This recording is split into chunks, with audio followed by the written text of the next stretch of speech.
Hi everyone, I'm here with Luanne Hopkinson today. We actually connected through Instagram not that long ago, a few months ago. And the Rewiring Your Wellness blog, wasn't it? That's where I first discovered Luanne. She is in Australia, in Melbourne, and we were like, yeah, brain retrainers in Australia. So we jumped on a call and connected, and part of our chat that day was about re-entering the workforce or juggling work and brain retraining and healing and all of those kinds of things. And we had a really juicy chat about it. So we're not here to try and recreate that. It was actually at least 4 weeks ago. So I can't remember the exact details. But we're here to have a chat about that today because we both know from working with brain retrainers that is something that people come up against and can struggle with. So we're hoping to be able to shine some light on some solutions today. Luanne, do you want to introduce yourself, let people know a little bit about your healing journey and also a little bit about what you do now?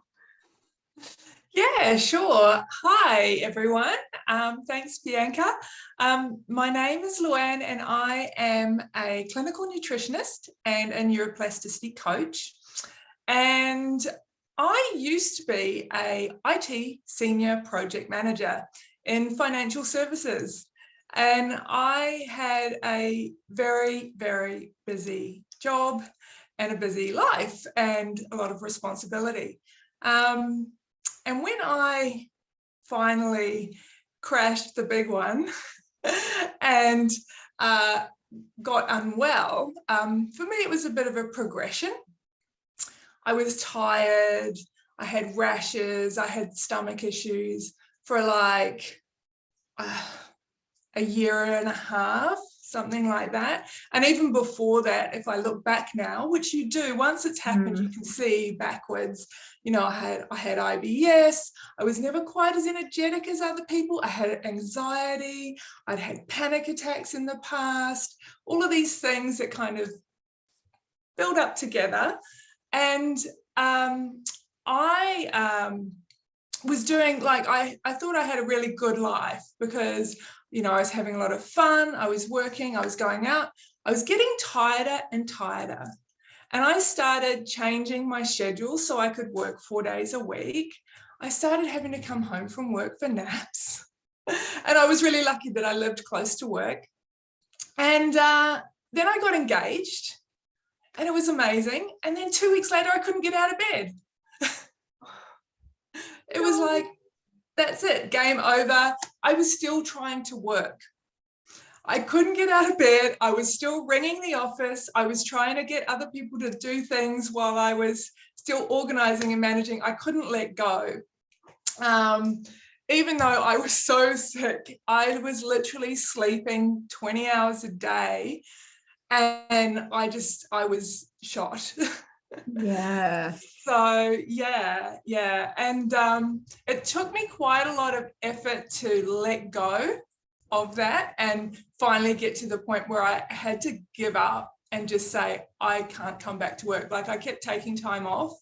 And then I'd try and go back for a day a week or 2 days a week and I'd be like, I can't do it. And then, signed off completely. And at the time, I was diagnosed with heavy metal toxicity, mold exposure. And so I stopped work completely and I never really got better, even with all the treatments. I went through some fairly heinous treatment for heavy metal toxicity, which made me worse. I got mast cell activation syndrome. And during that time when I was unwell, being the sort of achiever that I am, I went back and studied nutrition. Because even though I was very tired, even though I was a very tired human being, I would just get all ready to go to clinic, go to student clinic, and then I'd kind of sleep it off for a few days. And then I'd be kicked, you know, I wasn't able, like my identity was very much wrapped around being able to achieve things, which I think a lot of us can identify with. Yeah, and absolutely. Eventually eventually I got to the point with the mast cell activation that I couldn't do anything. I had to stop everything I was doing. And at that point, I'd actually already started doing my nutrition practice, and I was working a little bit, just limited hours. But as the mast cell activation and histamine intolerance progressed, I ended up like unable to leave my house and having anaphylaxis pretty much every day, and just not being able to eat anything and really in a very bad place. So that's when I came across brain retraining. And I'd already come across it earlier in my chronic fatigue experience, but I don't think I was bad enough then. I hadn't hit rock bottom enough to really give it a good go. And I think that's very common. I think it happens a lot. But this time around, I was all in. And I had lots of time. I meditated twice a day. I did all my visualizations and all my neuroplasticity exercises. I did vagus nerve exercises and breathing exercises, and slept and walked as much as I was capable. And I did all of that. And it did take a while for me. I am now 2.5 years since that brain retraining, when I started brain retraining, which was November 2019. So it's been a while. And I think at this stage, I say that I'm around 90% recovered. Yeah. So, yeah. So that's kind of where I came from. Yeah. I love hearing your story, because one, if someone's watching this and they haven't been through a perfect storm like that, it's just such an insight into how little breadcrumbs, little signals, little red flags going off. It's like that is building. Oh, yeah. And many brain retrainers and healers who will be watching this, whether it's on Instagram or YouTube or wherever, will be like, yep. And that identity piece that you spoke about as well is really a huge part of what I work on with people. Is it's so important, because if you're making you about what you achieve, and then you can't achieve, who are you? Like, what are you to do? And that's a crisis that I think a lot of brain retrainers go through, because the perfect storm often comes from perfectionists, overachievers, like people who are just pushing and striving and going. And that's both of us sitting right here, right? Exactly how we hit our perfect storms. Absolutely. So, what would you say about the identity piece? Like, did you make any conscious decisions around it, or was it like a just surrender? Like, well, actually, I have to just give in to this, because this is me now. I actually got to that point. I said, I cannot have any more clients. I was halfway through a master's in nutrition that I decided to start as well, even though I was not a particularly well person.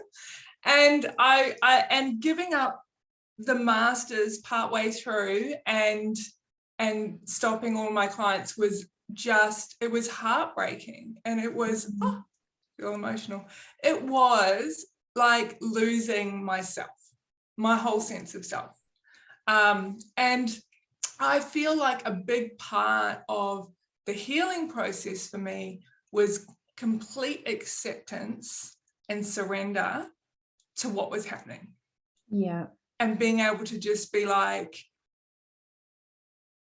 you know, you've lost everything, but you're still you, and you still have inherent value and worth as a human being. And being able to somehow just get into that mode of acceptance. Because for me, I also, after I started brain retraining, being what I am, I studied I-rest yoga nidra meditation, and I'm a teacher in that now. And a big part of that also was about being, just being, and just that acceptance of just being, and actually being able to be there in meditation with all the symptoms, and feeling into that part of the body with the symptoms, and accepting that it's there Mm-hmm. and allowing, because the tension within our nervous system when we're rejecting whatever the situation is creates more nervous system imbalance and gets us more into that fight flight mode. And so for me as well, because of my training, as soon as I learned about the brain retraining, I was just like, holy crap, this is amazing. You know, like I'd learned about things like the vagus nerve and the gut-brain connection. I'd learned a little bit about nervous system stuff. But once you pull it all together and look at the science, I was like, oh, this is great. Now, it doesn't mean to say that I found it easy. I did not find it easy. Mm-hmm. I can't visualize. I have like aphantasia where you close your eyes and someone says, look, imagine a rainbow, and I can't see a thing. So I had to figure out how to do it as well without being able to visualize colors or whatever. I had lots of problems. I went backwards and sideways and up and down. But yeah, that identity piece is very much around being able to let go and surrender and grieve the loss without it stopping you from doing what you need to do next, I think. Yeah, huge point you make there is like grieve the loss, accept the loss, because if you don't accept it, you can't grieve it. And I guess in acceptance, you realizing that it's not a loss, it's just a thing. It's just something that's going on, right? Yeah, it's the same for me with food. So food was a big part of what I had a problem with. I was down to about 5 foods. Mm-hmm. And I work with people obviously in nutrition and food fear and dealing with that. And one of the first most important things that I learned to do was focus on gratitude for what I was eating. However simple, however boring, but that gratitude changes the situation, changes the neurochemistry, changes what's going on when you're eating. And, you know, I find a lot of people come to me and they're just so frustrated, so jealous, so upset that they can't eat food, that they hate what they're eating.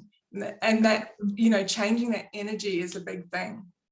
Yeah, it's huge. And I think it's also very common because, again, there's that sense of loss. I remember being on a call with a brain retrainer and she was saying, you know, before, like, I wasn't grateful for what my body could do. And I said, are you grateful now? And she was like, no, like she just wanted that back, right? Yeah. But she could still walk. She could still, from memory, like work out a little bit. She could do some things, but she couldn't find gratitude for that because she was so focused on what she couldn't do. And that is brain retraining in itself, like refocusing your mind, refocusing, choosing that gratitude and experiencing it, not just like, oh yeah, I'm grateful for this, cool, let's eat. Like really cultivating that sense of gratitude within your system and feeling butterflies or the goosebumps or whatever happens for you when you're grateful. And then you're there, and then the neurochemistry and the biochemistry is taken over, and then your body's pretty happy to eat.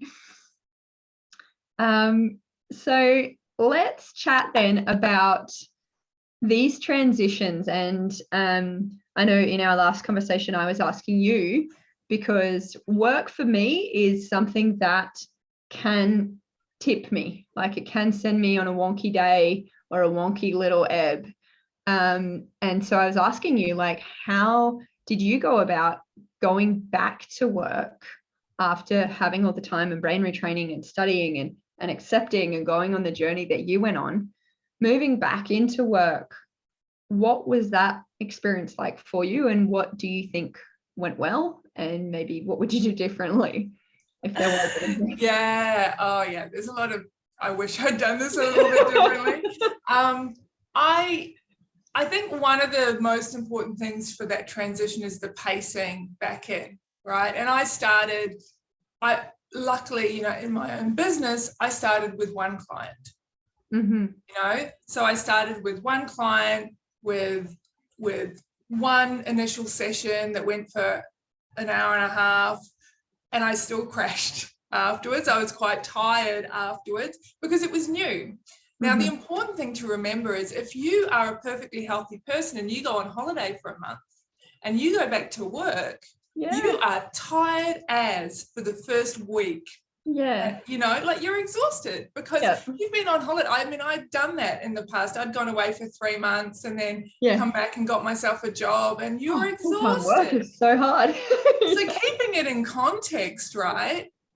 It's pretty normal to be tired when you start a new job and to feel overwhelmed and to feel a little bit like anxious and all of these things, right? So for me, I often forgot that, but I still kept moving forward with slow but steady increase in capacity. So you start with the one client, you do that consult and you do that work and you work for a few hours, and then you go on to the next thing and you work for a few hours. Now, for some people, it's not that easy. You can't always get a job that is going to let you work for half a day or just a few hours or something like that. But you want to pace yourself in however that looks for you. With some of my clients, when they've done it, they've gone in 3 days a week, and they've had a couple of days off. And then we organise to have like spa time after work. You come home from work and everyone leaves you alone for an hour. And that's when you meditate, you do some rounds, you rest to allow yourself to slowly increase your capacity while working on giving yourself that nervous system nourishment and things like that you need. I love that idea. Yeah. And then the other thing, of course, is breaks. Like some companies, you can't have much of a break, others you can.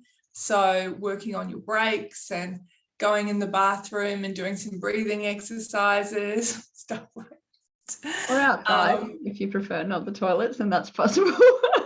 Maybe a park, wherever you can hide, a meeting room, duck down behind a counter, whatever. But finding ways that you can do these things, do visualizations in your head, even when you're just surrounded by people and stuff like that.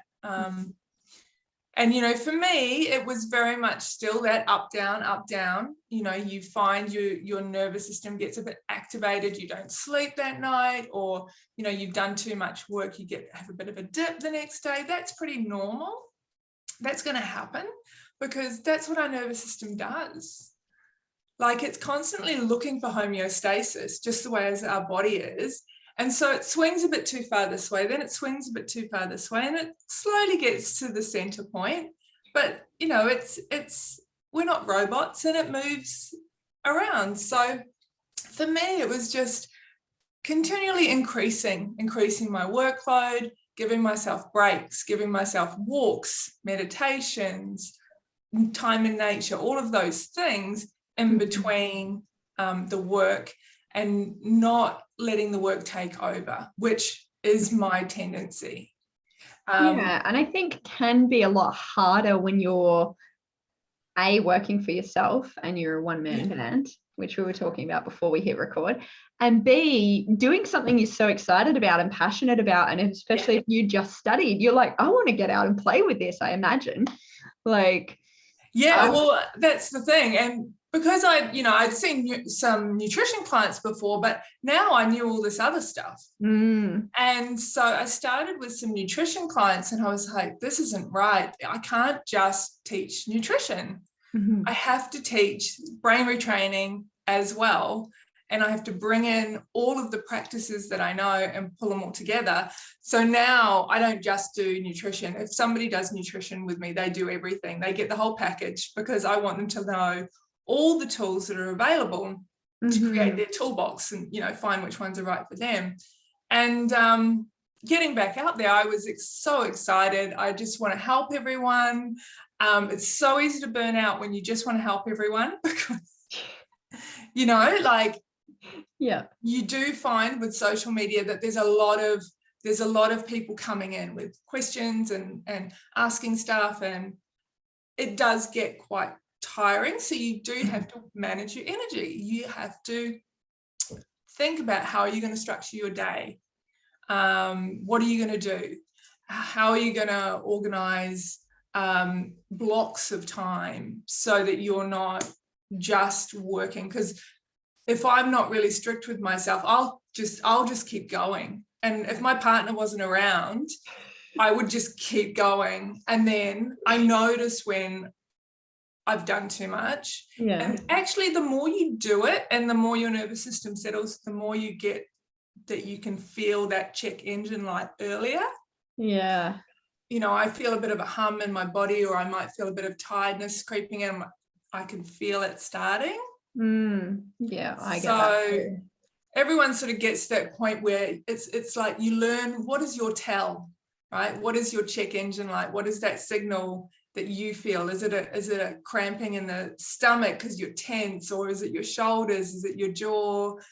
Are you feeling anxious or palpitations? Are you feeling tired? Like, what's the first thing that happens for you? Because we're all different. And a lot of times that's what happens before the symptom, the big symptom. Yeah. So if you're able to tune in, you can figure out what that is, and then you can go, okay, well, what do I need to do? I need to stop half an hour before that, or, you know, trying to figure that out as much as you can. But you can still have where you go back to work and you have to work a full day and you feel really tired, but then you're nurturing yourself, and people can still recover doing it that way too. Yeah, and many people do, right? Yeah. They don't have the ability or the luxury of being able to have time off work to just go into healing hibernation. Yeah. Some people need to keep working to keep food on the table, to keep bills paid. Yeah. And that's it. I've had clients go, you know, 3 days to 4 days to 5 days, and it's just about working on the tools and the techniques while you're doing it. And again, probably about that, the same things, right? The time blocking and then the rest and the nurturing, it's all needs to be there. Even if you are working a job, it's like, okay, that needs to come in as well. And the red flags and the red flags, and doing things as well that can help you. Like for me, I have a timer on my desk, which hopefully you guys can see. I can't quite, oh, there we go. Yeah, you can see it with the light. I don't know. And this is like literally turn it and it ticks, and when it dings, I get up from my desk.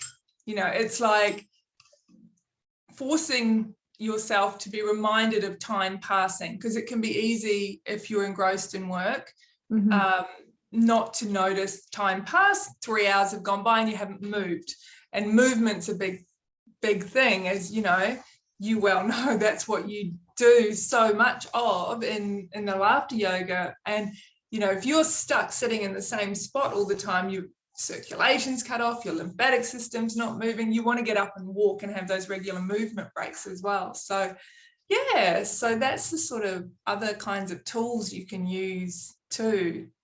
Yeah, I love that. I feel I need to go buy the timer, because mine is a phone, and then if I set it, I set it, and if I don't, I don't. So I think a big timer like yours would be very helpful.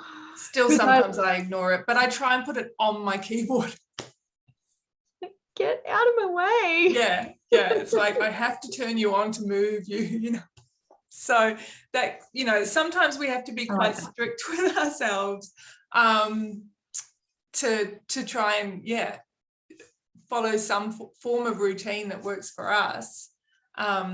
There's also like the Pomodoro timers as well, you know, on your phone, which people use as well. So those can be good too. Yeah, I do like that. I'm like, short spurts, little break. It's good. Yeah.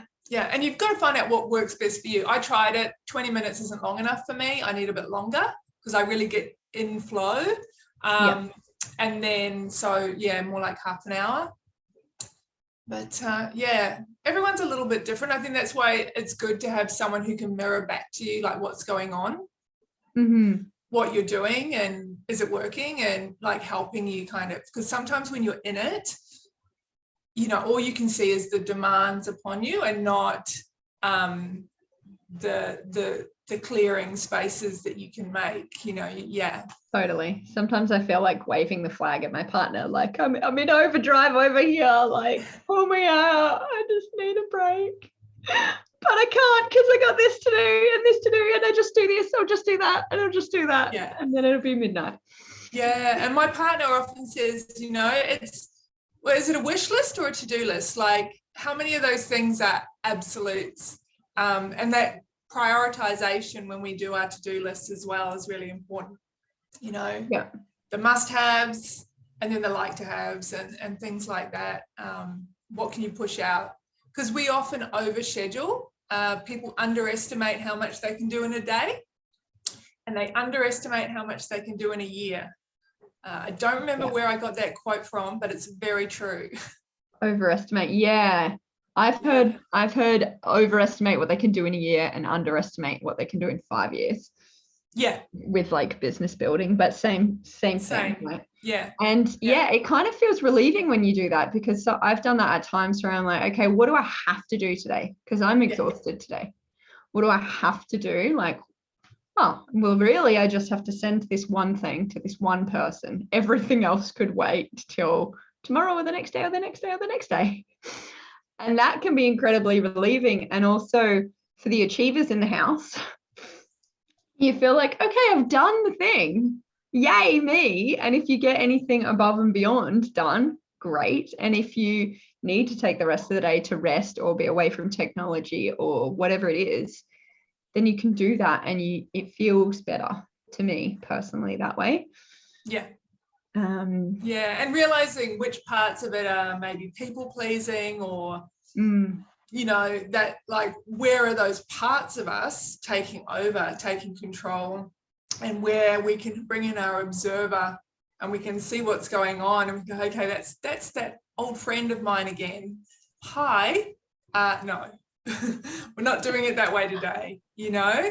We're not in charge today. Yeah, you bring it in for a cup of tea and conversation, and you just say, well, what's going on here? You know, like, is this helping us with our healing process or is it hindering?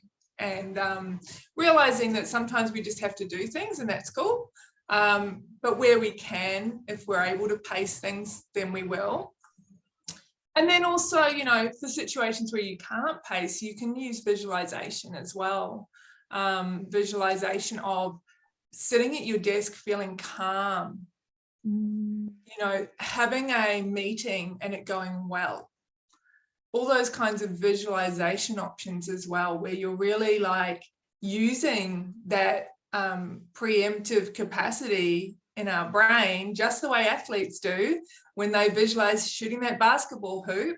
We're doing the same thing, you know, and actually being able to then say to our brain, well, when I use my computer, I actually can be calm. And that's a real big change, because for me, from an IT background, the computer equals stress. Middle of the night trying to fix the whole network stress, you know, that's where I came from. And so it's quite hardwired sort of thing, and I'm pulling it out piece by piece, and I'm shifting it little by little, and it's about chipping away. But using those kind of visualizations can really help as well. Yeah, absolutely. And just to loop back to one thing that you said before we wrap up for today. You said before that you struggled with visualization, right? You can't see. What did you do? I just don't understand it. You still don't. I don't understand it. Like, people say, visualize this thing, and I'm like, okay, yeah. So I can. It's a story to me. It's like reading words or writing. You know, like it's a story, but I don't see it. I never understood. And then I found out. I did a bit of a Google, and I found it's a thing. It's called aphantasia, and actually now I think my brain is changing a little bit, and I am starting to get the odd flashes of images, and I'm starting to dream again. I haven't dreamed for 20 years or so. Wow. Yeah, more. I only ever really remember having the odd nightmare. So I'm just that visual capacity just in my brain gone. And so it's interesting that I do get the odd flash of an image every so often now. So it definitely shows that how the brain can change and how that's coming in a little bit. But it also, I think, is hope for people who might say, oh, I tried to do this and I can't. Yeah. Our brain actually works with what it's got, and whatever your brain does and how it does its thing, as long as you're working with that, it works. Like, the tools work. Sometimes you just need a coach or someone to actually help you tweak it, you know. And so that's why, like, I've got my program, which is Brain Food, which teaches neuroplasticity, and it includes some coaching sessions, because I found like a lot of people fall off the horse at the first hurdle, where they watch a video or two, try it and go, this doesn't work for me. So I was like, okay, that was, you know, what I did the first time when I watched half the videos, and I was like, this is too, like, it was all too hard. And so, yeah, I figure, okay, let's try and see if this helps for people to, you know, learn how it all works and have some coaching so they can tweak it and have that all together. Yeah.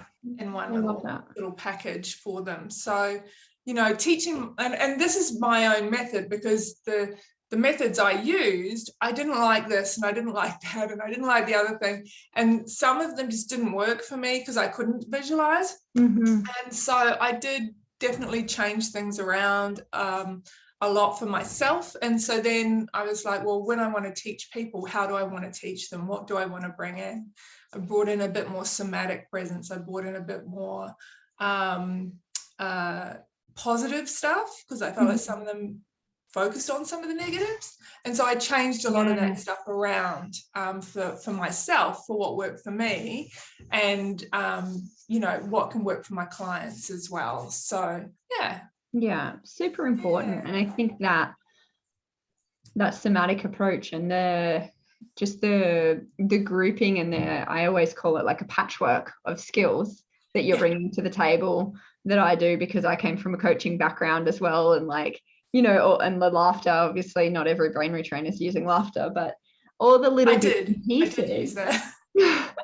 I think it's so important, and to cater to different people, like, because some people are coming and they do have food sensitivities, and your course includes that. And, you know, you've dealt with not being able to visualize things, and then, I just think it's great, the diversity that you've put into your program, from what I understand about it. So yeah, I really found like food stuff was like a afterthought in the other programs. And I saw so many other people just like me really struggling with the food idea and what to do with food. So I really sort of wanted to give people something that is more focused in that area. Because food is one of those fundamental things that you're doing 3 times a day, and yet, you know, you're retraining and it's always there. So it's one of these 24/7 things. So it's good to be able to offer something that helps people in that area, I feel like, as well.